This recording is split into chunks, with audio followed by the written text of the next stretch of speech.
Hi everyone, my name is Jade. I own and operate Calver & Associates Immigration Services.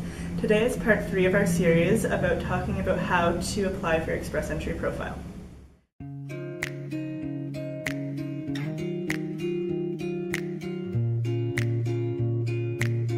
In the occupation section, this is where you'll select your NOC, or your National Occupation Code. So the NOC is designed by the government, and it attributes a code to each occupation in Canada. So in order to find your NOC, I suggest using the tool on Immigration Canada's website. If you're working as a physician, for example, it's easy to just type in your job title and you'll be able to find the NOC for physician. Again, in more specific fields, especially in the IT field where there's a lot of overlap between positions, you'll really have to go into those NOCs and look at the duties and find the one that best fits the job that you're performing so that you have an accurate representation of your occupation.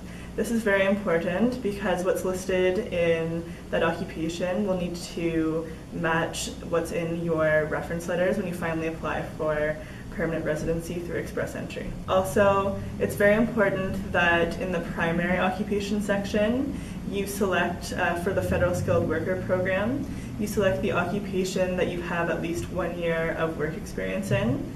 So if you are actually a mechanical engineer, but you only have 8 months of experience as a mechanical engineer, but you're working as a different type of engineer for 1 year, you would actually have to go with that as your primary occupation, because you need to have at least 1 year of experience in the primary occupation for the Federal Skilled Worker Program.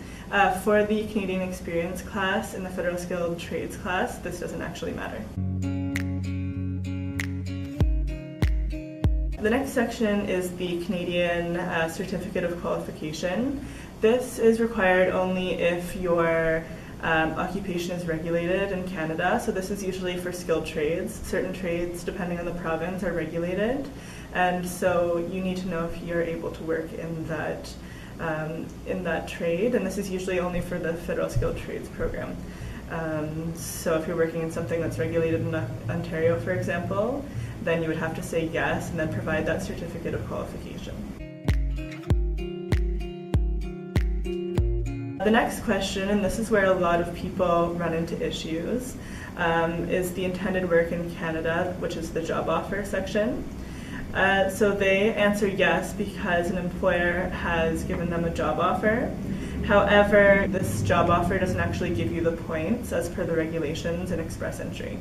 So you need either, for the most part, so 99% of people will need the LMIA, so the Labour Market Impact Assessment, that's approved by Service Canada for their position, which I talk about in another video.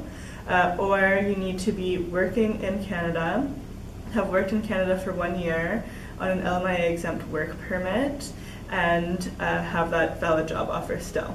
And it's important to note that that's not all LMIA exempt work permits. So if you're here studying after your studies on a postgraduate work permit, for example, which is an LMIA exempt work permit, even though you have that job offer and you've been working for 1 year, at this time it doesn't actually qualify you for the points, the 50 points that you get for the job offer. And so again, some work permits that are covered by this are work permits issued under NAFTA, the Significant Investment Projects, Canadian Interests, significant benefit, so if you're working as a technical worker, for example, or if you're designated by the minister, or charity and religious work, then you can qualify for that job offer. Again, I'll go into this in more detail in another video. The next section is the work history section.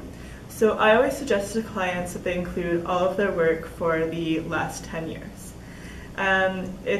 You have to be careful for if you're studying during any of this work experience. So for the Canadian Experience class, if you were working while you were studying, that work doesn't count. However, if you were working full-time in another country while you were studying, for the Federal Skilled Worker Program, that actually does count for Express Entry. Again, be careful, as I said before, with your chosen primary occupation. So again, you have to show that you have that 1 year work experience in the primary occupation in your work history to be eligible for the Federal Skilled Worker Program. Again, back to the NOC, I know I keep talking about it, but your NOC really needs to match, so that National Occupation Code, that needs to match the duties of the job that you're performing. So again, I often tell clients to get their reference letters ahead of time so that they can make sure that they're accurately reflecting the duties that they were performing. And again, it has to be skilled work. For all three of these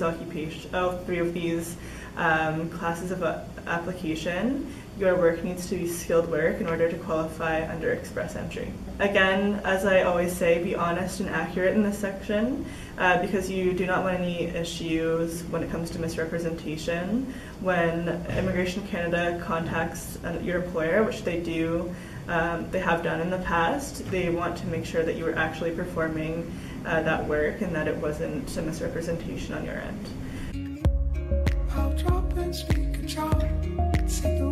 And lastly, there's a section on research which asks you for some questions about your application, and this is just for statistics, so it's up to you whether you answer these or not. Okay, and that's all for today. Thank you for watching my video on creating your express entry profile. Please let me know if you have any questions. You can visit our website or email me directly.